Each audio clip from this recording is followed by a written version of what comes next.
Hey folks, Nikki at Green Clean Designs. We're going to look at this install. We actually had two installs for this client.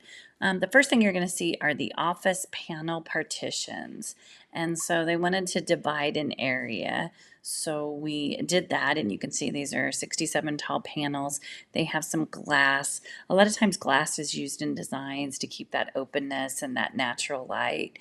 Love that they went with more of that black on black. So you've got black trim and black fabric. And before, to make sure this is what the client wanted to do, we showed a rendering. So you can see the rendering. And then again, you can see how it looked after the install from the rendering. And then we're going to finish up with what they wanted was a corner office. So a lot of times we do a lot of corner offices and allow there's a door there too. So this is it's a 95 tall office.